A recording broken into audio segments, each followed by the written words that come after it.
As a child, I was lucky enough to have two parents whose heads were full of poetry. Out through the fields and the woods and over the walls I have wended.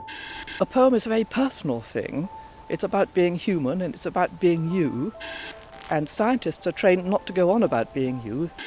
You don't say, I was surprised to find. You don't say, I was delighted. You don't say any of that, but in a poem, that's what you have to say. Writing confessional poetry, I can't do and could never do, because I've been so programmed not to talk about myself.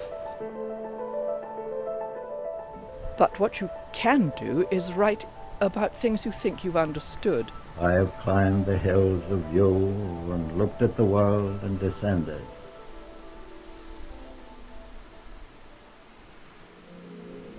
Parts of me are excited. They sense a tree, felled by snow, stressed till the fibres rip and the whole rich mass thumps down. I stir in the earth. My 100 probes taste air in the caves and sumps of soil.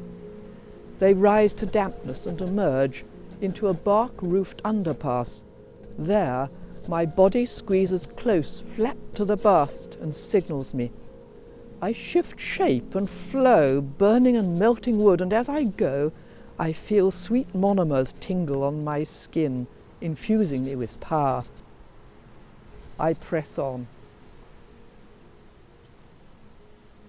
Hello, good morning. Very nice to see everybody, and what a very pleasing morning. So I'm just going to say a word or two to introduce the day. Woodland Woods is a fantastic opportunity for me to do what I really love, and being the writer in residence has licensed me to bother and annoy people and say, would you mind telling people about your research?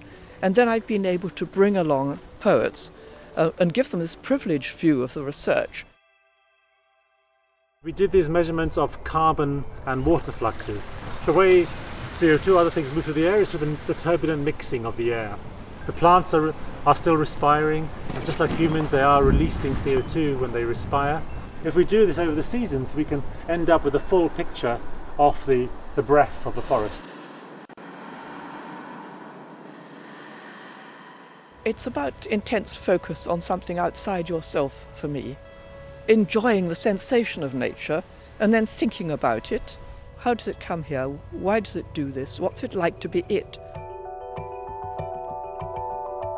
Badgers luckily are a bit more relaxed about being caught than other similar size, similar kinds of carnivore species. Nonetheless, I think it's a sort of alien abduction for them. These strange people come along, they take them away in the spaceship, they take them to a secret location and release them again. Sometimes in the twilight sleep of winter torpor I dream. This is the badger speaking. Processor. This is a young female badger weighing about 8 kilos, 670 centimetres long, and not as fat as I would expect at this time of year. It was the old dream again, the trap, the great light, warm paws parting the muddy fur of my belly.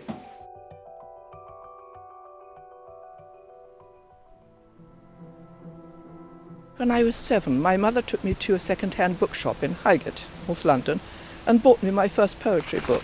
The leaves are all dead on the ground, save those that the oak is keeping, to ravel them one by one and let them go scraping and creeping. Every tree has a little metal tag. When the wind's blowing through, you have this lovely tingling going through this forest. Out over the crusted snow when others are sleeping. The sense of having seen the truth, How plants connect to animals, and being able to convey truth. how sunlight is captured by leaves and cascades through woodland. This is something I absolutely love. To yield with a grace to reason and bow and accept the end of a love for a season.